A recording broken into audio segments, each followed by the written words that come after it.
Ahoy VC, welcome to the Personal Oasis. Today, joined by a fellow traveler, Mike over at Mike the Guitar Player. How you doing today, man? Greetings, I'm doing well. As I said earlier before we went live, it's a little warm outside. It's 93 something degrees with very high humidity, so just mowing the lawn is a fiasco. But, you know, when someone who doesn't really sweat much is sweating like a pig, you know it's hot out.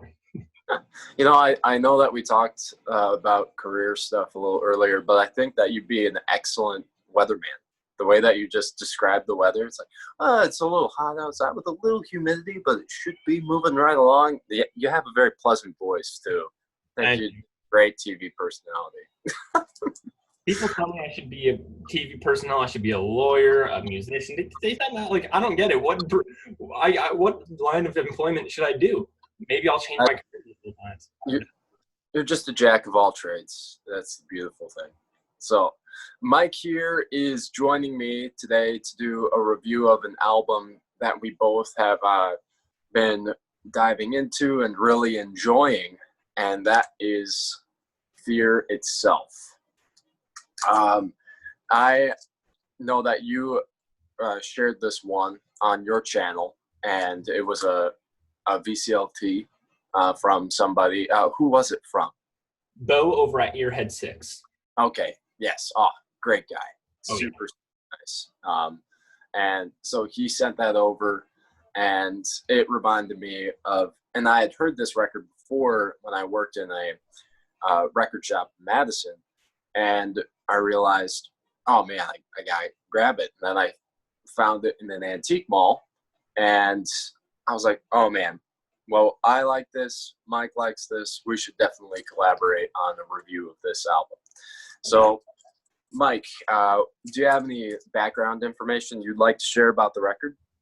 Sure, and before I even get into that, I just also would like to note that this is an original pressing in like VG Plus near mint condition, and it's fantastic. Mm-hmm. Yeah, mine is just it's also an original. It's in VG condition, definitely not like near mint. It has some background noise issues, but the music, if you listen to the music, it's so powerful it doesn't even really matter. No, but in regards to background, it's a psychedelic blues rock band, and Fear Itself was fronted by Ellen McIlwain. I don't know how to say her last name, but we'll go on.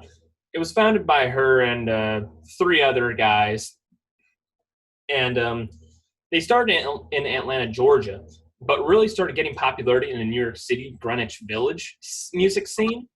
So they kind of, I don't know if their record was heard there and they moved over there, or if they were doing stuff for Woodstock, because they I don't think they were performing at the actual Woodstock, but like one of the mini Woodstock festivals that was happening around the same time. And well, actually this was 68, so I guess it was somewhere around there. I don't know if it was a precursor or after Woodstock itself, but they performed at one of them, and I guess that's what possibly got the popularity in New York. I'm not exactly sure, but this was their only release, which is quite unfortunate. The reason the band ended up disbanding was one of the band members, and it doesn't say anywhere I look which band member, but a drunk driver ended up having a head-on collision with the one band member and killed him. And that's kind of what disbanded the band. And then Ellen ended up moving to Canada and pursuing her own solo career, which is instant grails. I need to find those now once I found that. Yeah. But this is a lot of music at this time has very raw production. And I don't say that in a derogatory way. It just is like the passion and that kind of just overall vibe. It's just like, they were the rebels, they were the hippies, they just didn't want a whole lot of that fancy schmancy stuff. And, I mean, it sounds killer even without that. But this album has that raw nature, but is killer and produced like no other psych rock. Like, as I said in my video, and I'll say it for your viewers too, Ellen sounds just like a combination of Grace Slick from Jefferson Airplane and Janis Joplin. If they mash together as one, you get Ellen's voice. And her style on this production board is killer. And not to say that the production is bad on Janis's and Jefferson's albums, but comparatively, this is like way before its time if you were to compare it to the other things that were coming out at the time when production. And, this is just one of those albums that I haven't done this yet, but I totally am going to have to just sit back in a recliner, close my eyes, and just vibe, because it's just that good. And, this is one of those bands I wish I could have seen live back in the day. Yeah, for sure. Beautiful everything. Mm-hmm. It's just great. Yeah. Well, I think like as far as background information, you hit everything that I couldn't find a ton. Basically everything that you researched, I found too. Maybe if someone out there in the VC world has something to add in the comments, I would love to learn a little bit more about the history of how they all met. That would be fantastic. It's just like, I find these one-off bands to be so interesting because they come together, they coalesce, and it's so rare that an album like that a band even has like a vision on their first record that's so potent and coherent. Oh yeah.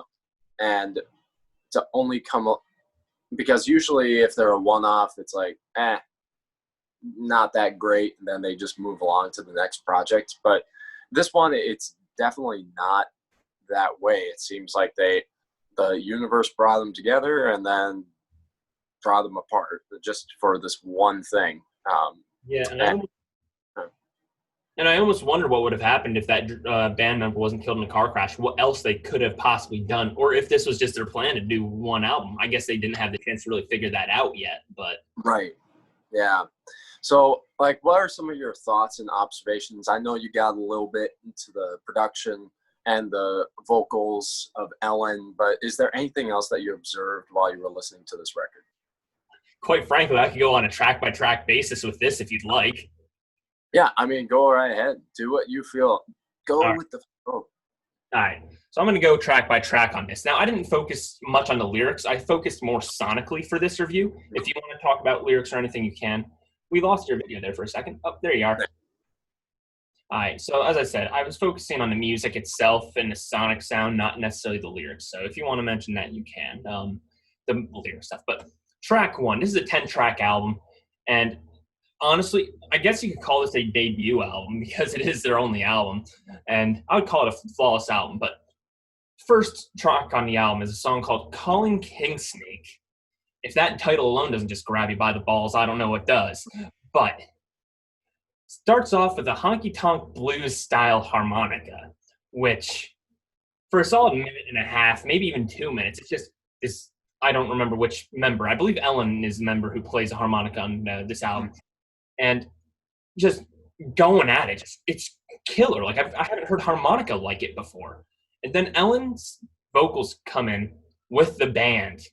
And it's like Jimi Hendrix, Access, Bold as Love, Jimi Hendrix, Electric Ladyland. Just the whole Jimi Hendrix sound, guitar style, just slaps you in the face with pure guitar godness. And as I said, her vocals are killer as well. The guitar solo is extremely bluesy. And later on in the song, even though it is prevalent at the beginning, but as I said, it's a little bit more Jimi Hendrix style. From like the guitar solo forward, think of Zeppelin 1 and 2, the bluesy guitar style of some tunes that they had at the time. You kind of hear that influence on this tune. And then track 2 is a song called Underground River. And it comes in with an instrumental guitar part with some fantastic drum fills and all that stuff. And as if the Grace Slick and the Janis Joplin descriptions for her voice wasn't alone, I would go as far to say some Robert Plant stylistic vocals show up on this track. And there's a lot of improv vocals during some instrumental parts, like on, I believe, if I'm remembering correctly, on the vowel, if I'm remembering. There's a lot of vocalized improv throughout tastefully in this album.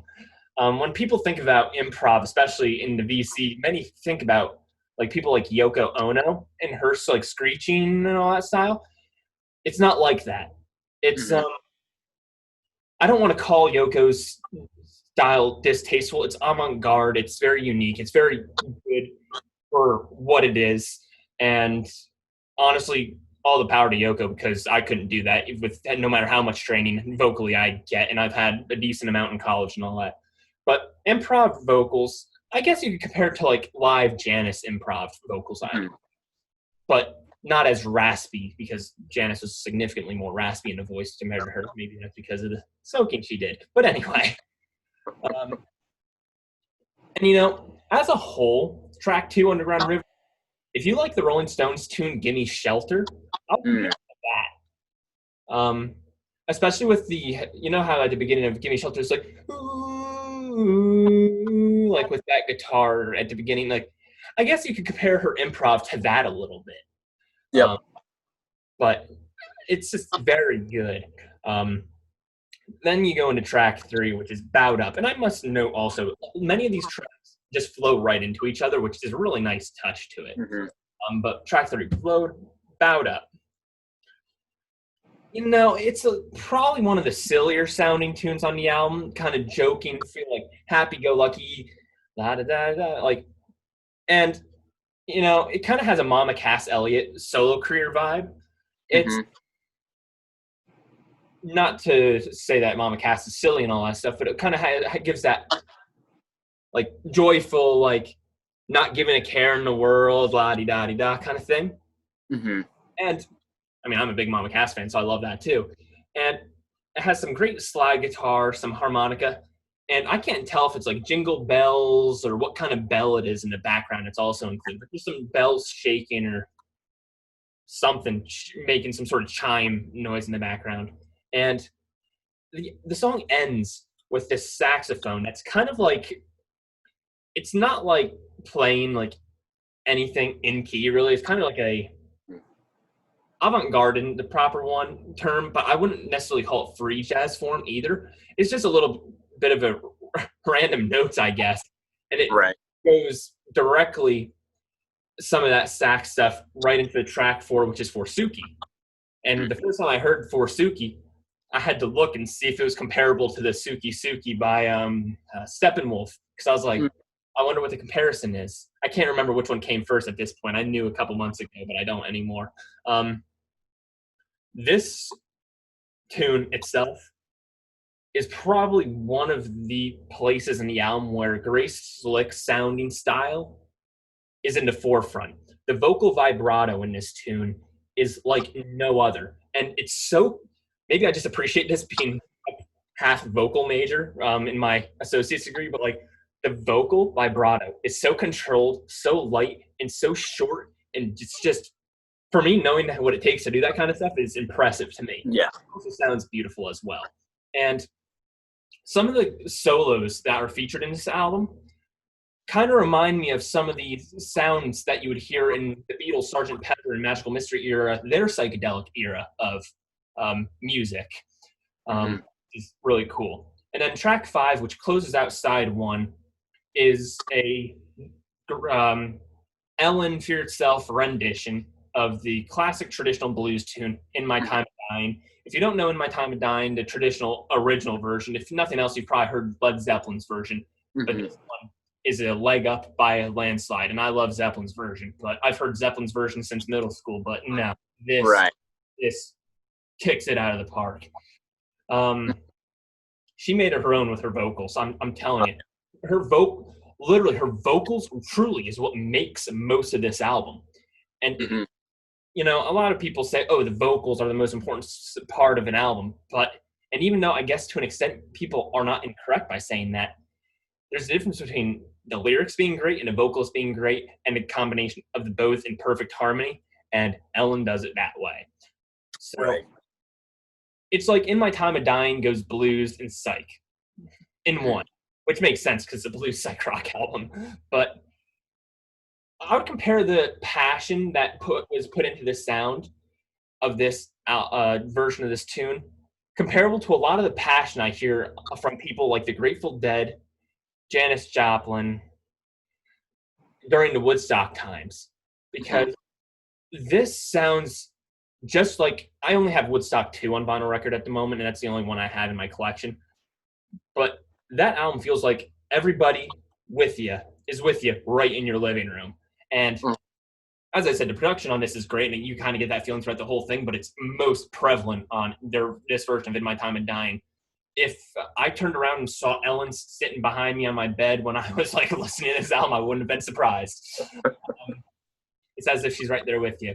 Has some fun vocal improvs again. And again, this has, maybe it's just because I'm used to hearing the Robert Plant in Zeppelin's version, but I hear some Robert Plant styling going into this. Fantastic drum fills, fantastic solo, and as I said earlier, I love both versions, but this one blows the Zeppelin version out of the park. I agree, 100%. Yeah. And as if side one didn't rock your socks off, side B starts off with one of my favorite tunes from the album, The Letter, track 6. The beginning starts off so quiet.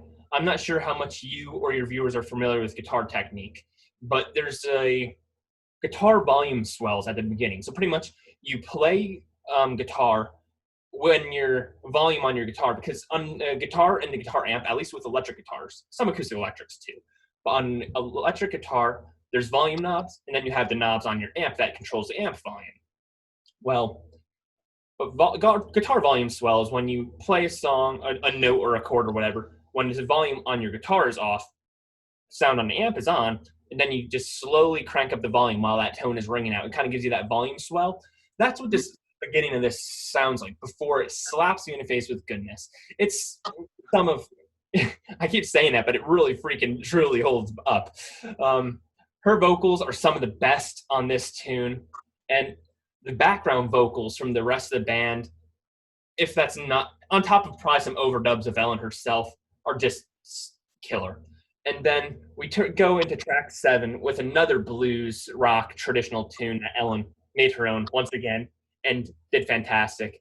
A tune called Lazarus.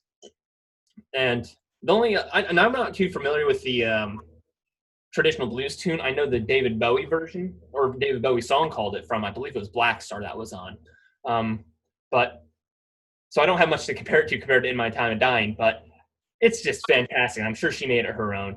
Fun guitar, has vocal screams, like not like Bjork style screams, but like Janis Joplin style screams, like that guttural, like rah, just really into it, like comparable to like how she does the live version of Me and My Bobby McGee at the end of it, like it's like whole into it.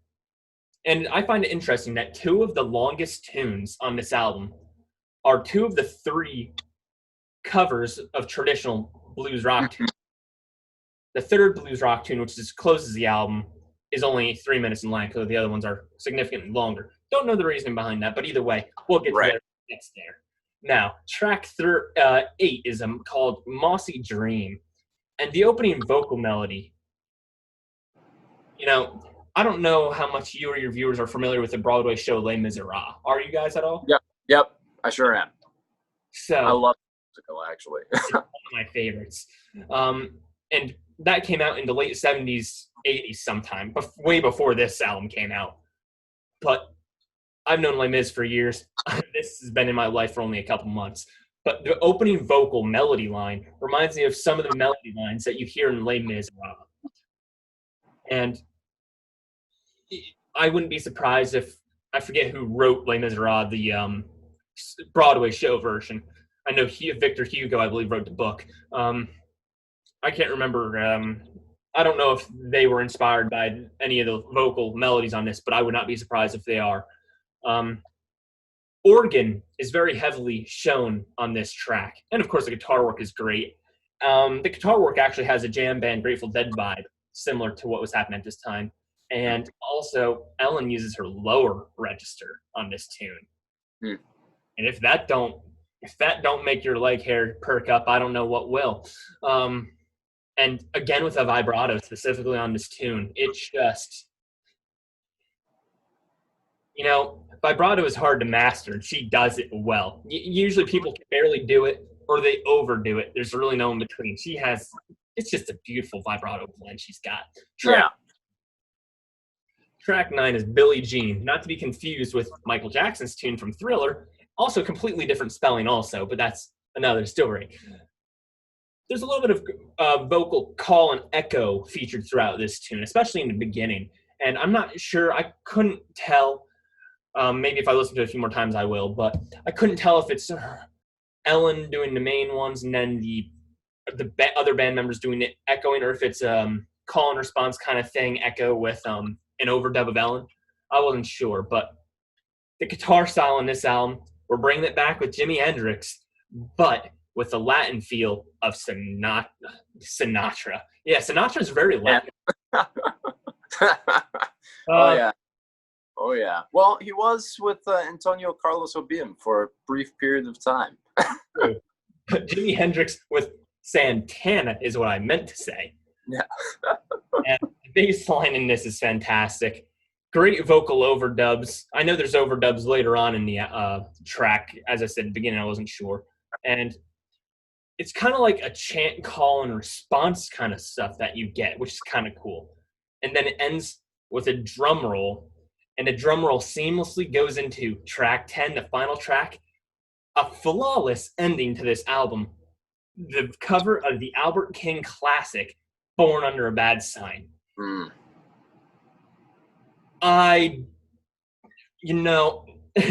This version might be sacrilegious. We lost your photo again. Still here. No, it's okay. This might be sacrilegious to many blues people out there, but I'd go as far to say this is better than the Albert King version, and I love the Albert King. I mean, I completely can see where you're coming from, though. I get it. I'm sorry to I know many might not agree with me on that, but, it's just great. It's the best way to end this album, as I said. And the bass line is just – the bass line just is like one of the funkiest bass lines out there. As I said, I'm still familiarizing myself with blues and previous videos I've told that. But the guitar is great, but the bass really is where it's at. The vocals and bass make this tune. I'm not sure. I've heard this version more than the Albert King version, so I don't know if that's as much of the case with his rendition. I truly cannot remember.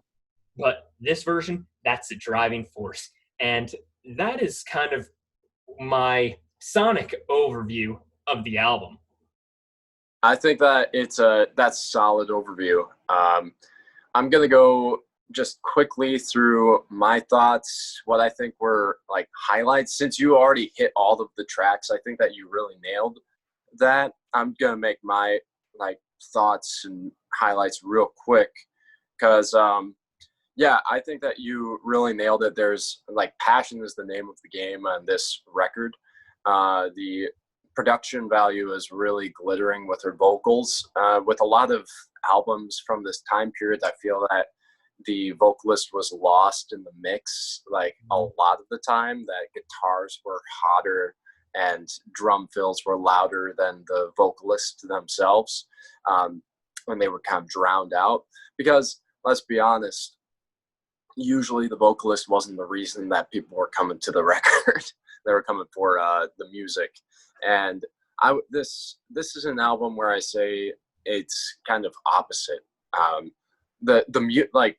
Don't get me wrong, the instrumentation is still fantastic, but the vocalization is definitely the whole point of wanting to listen to this record. You're coming here for Ellen, and then it's just a nice side dish of blues psychedelia on top of that. And then she really does take all of these traditional blues songs and blues classics, makes them her own. I completely agree with your assessment of In My Time of Dying. That is probably in my, I have two versions of this song that I love, and this is now in there. And I actually like Bob Dylan's version from his self-titled debut album. And I know that may be kind of sacrilegious too, because it's to white people, but I really do like those versions a lot. But and Lazarus too is phenomenal. The Letter is a great track. I love that slow build within that tune. And Born Under a Bad Sign. I think that those three plus Underground River. Underground River is probably the best original tune on this record. That's my opinion. That is The Letter. Yeah. But yeah, those are kind of like my thoughts and observations with some highlights thrown in. Now I'm going to ask you, after re-listening to it, digesting it, what would be your like grade out of 5 for this album? Being 5 being the best? Yeah. A 7. Nice. It's just it blew. The first time I heard it, like when I first heard this album, it changed me. It got me further wanting to delve deeper into Jefferson Airplane. I already loved Janis Joplin, but I wanted to delve deeper in the whole psych rock and blues rock love that I have at this time and will down the road. I have to thank for this album. And I knew bare bones, and I was watching Dylan over at Noble Records for years talk about psych rock and all this stuff. But this album really, I love the other stuff I heard. But if it wasn't for this album, the appreciation and depth would not have gone into it. This album truly has changed my outlook on music, especially those genres. And I can't say that about a lot of albums or a lot of music as a whole. This album just really was, it's just like no other. This is simply, I would go as far to say if I was dead forced to choose 10 albums that I could listen to the rest of my life, this is easily in that top 10. And it's most certainly in my top 100 albums of all time. I don't know. I've never made the top 100 list. I have no idea what I kicked off with this album, but it's... I think you should do it. And I would love to see that list. That'd be a good list. That'd be a long list in the making, but yeah. Yeah. I don't think I'd give it a 7. It's a phenomenal record. And, but the only thing that I give it a little bit of like just a small criticism is bowed up just kind of is jarring to me. It is. I like how the tracks do flow, but that's the only track that I'm just like, it's the Yellow Submarine of this album. Yeah, as I said, it was kind of a silly vibe. It doesn't fit. It doesn't fit the bill compared to the rest of the album. It's a good song, sure, but yeah, for sure. I mean, I'm not saying it's not a bad song. It just doesn't fit the vibe. So that's my tiny criticism. But I completely agree with you. This is a phenomenal album, phenomenal blues psychedelia record. Anyone who wants to get into the genre really should start here. This is a great place to start. It's super accessible. Mm-hmm. It has great production value, and also a great place to get started even with blues, because they do cover such great blues numbers as well. If you want to kind of dive a little deeper than Led Zeppelin and some of these, and even Cactus, like these bigger blues rock bands, this is a great second tier album. And I hate saying second tier because I think it's better than that, but a lesser known one. So I'm going to give this one a 4.5 out of 5. Like it's almost perfect, but not quite. So really, really great stuff. I enjoyed it a lot. I rank this album at this point. I rank this album higher than Zeppelin's debut for me. Yeah. I mean, and maybe it's familiarity that's kind of killing it. Like, because I've listened to Zeppelin since I was 13. Same. But yeah, I would have to agree with you. It's above their debut for sure for me. Yeah, me so too. So that is the review of Fear itself. And so what did you guys think of our review?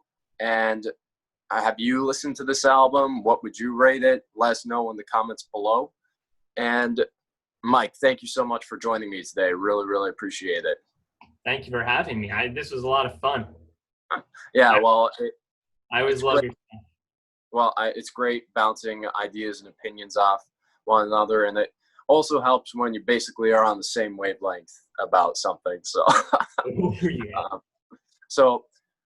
thanks again, you guys. I hope that you all have a great day on your own personal oasis. Cheers.